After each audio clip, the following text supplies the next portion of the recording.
join us today on the part abandoned, part restored and seemingly pointless Wey and Arun Canal.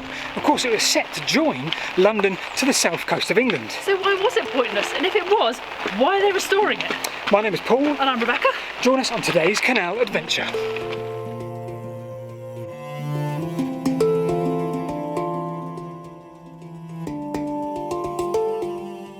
The notion of building a navigable waterway connecting the River Arun and the River Wey had been thought of as far back as 1641.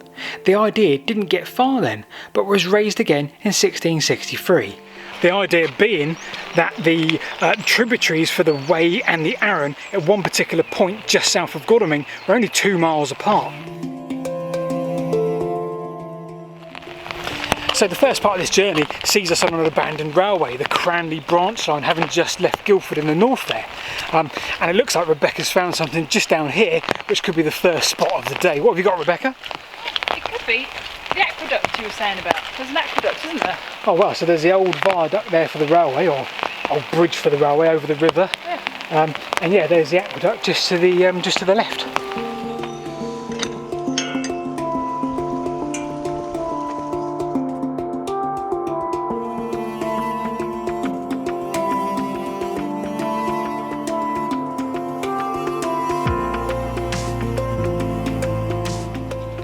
So, as I say, we've just left Guildford there and we're heading south on this canal, this Junction Canal it was called.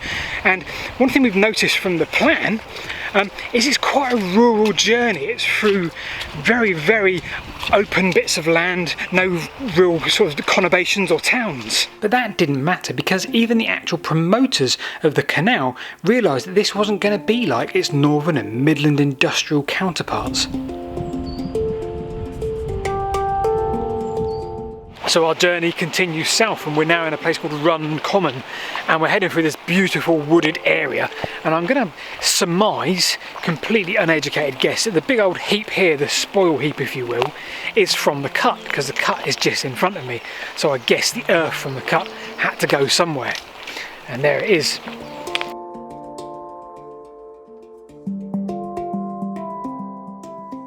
In 1810, the 3rd Earl of Egremont decided that once again plans for this canal should continue, and he began to promote it. And he did so on the basis largely of it was going to be a shortcut inland from the south coast up into London.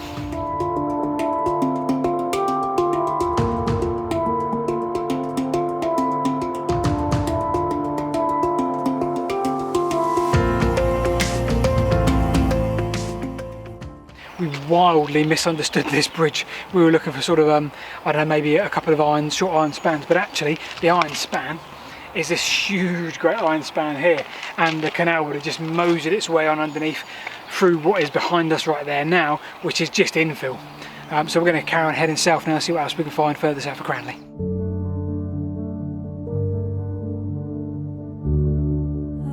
England was at war with France, and whilst fully aware that cargo was the main source of income for a successful canal, this would be the perfect remedy for cargo having to take the treacherous route around the English Channel.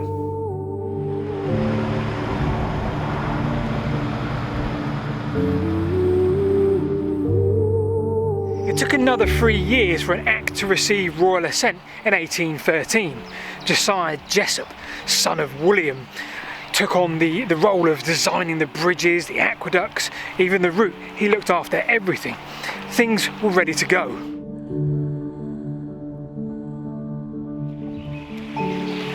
So the Bluebell Woods here is lovely, right next to the canal just there. We're looking for a feeder for the canal. It was one of about 3 that came down the hill from Vackery Pond, the pond that served a lot of this canal.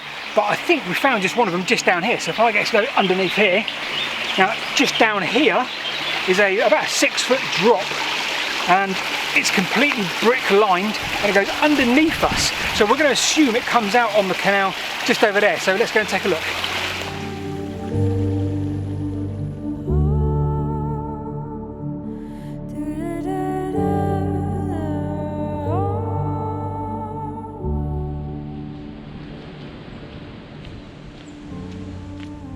Things were looking good and construction of the canal began. It was going to have 23 locks and it could take up to 30-ton barges. Now, we're in Sydney Woods and we're looking for the site of at least 3 of the locks there. And ahead of us now is the cut of the canal. No road or track in this area is a public right of way unless so designated. So just over there is the cut.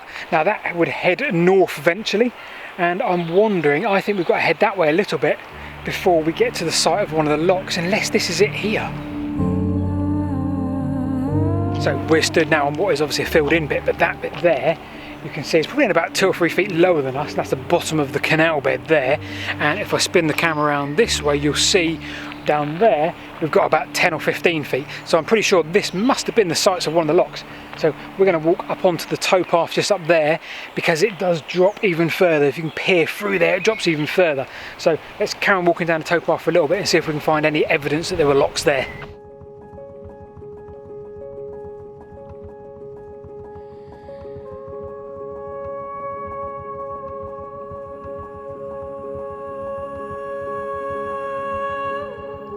In October 1816, just 3 years later, the Evening Mail was reporting that Earl Egremont and the other shareholders were celebrating the opening of the canal. They embarked upon 4 barges with plenty of ale at hand. So whilst we look for the next lock in the Sydney Woods, it's worth asking the question, what could possibly have gone wrong with this canal? Well, for a start, the war with France was over, so a significant part of the reason for building this stretch of canal had literally disappeared just overnight. Now, whatever you feel about that, and however you feel of the business plan based around a war taking part, no one could have foreseen the next nail in the coffin of this canal. Yes, you've guessed it, the coming of the railway. Just 50 years after its construction and seemingly small usage of the canal, the Cranley branch line linking Horsham and Guildford and beyond was constructed. The line was in direct competition with the canal. So we think we found one of the locks, either 12, 13 or 14, which are the 3 in this part of Sydney Woods. So just here, you've got looking back towards the north, or the sort of in the northwest, fairly shallow there, and you face in the other direction, and you've got a beautiful downward slope at the moment. Obviously it wasn't a downward slope 200 years ago, but a big drop into what would have been at least one of the lock housing gates.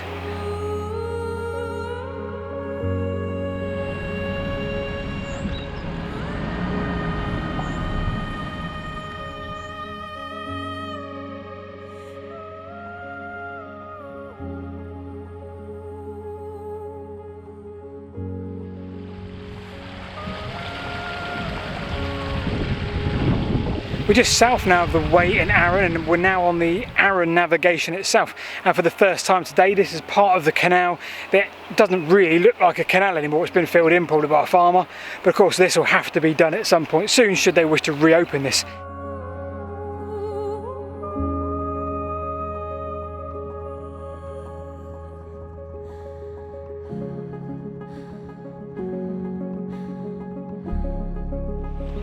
So after a 1.5 mile walk, we finally got to the site of Lording's Lock. Danger, please keep off. A lot of it's fenced off here. But lots of information boards, lots of stuff to see actually. Wow.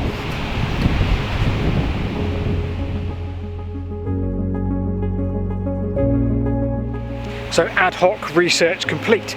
This is Lording's water wheel. So Lording's water wheel, situated right next to the river, will be able to lift the sluice gate right in front of us there, lift water into the wheel itself. The wheel would turn, and because of the angle of the actual wheel and the shape it was constructed in, it poured water out onto the top of the leat itself, and the leat went into the aqueduct. So presumably this here was like another inlet for the canal. There's another way of feeding water to the canal via Lording's Lock. So they obviously realised that the level of the canal itself was too high for the natural water course to go in, so somehow they needed to get water up, and they did that by Lording's water wheel.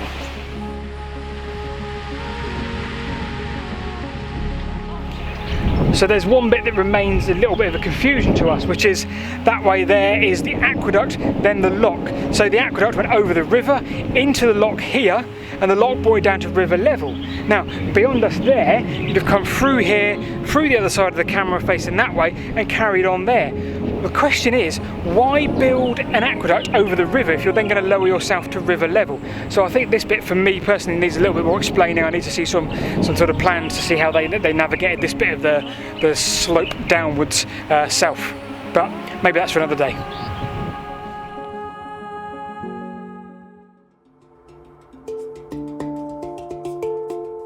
Unfortunately, the coming of the railways marked the final nail in the coffin for the Wey and Arun Canal.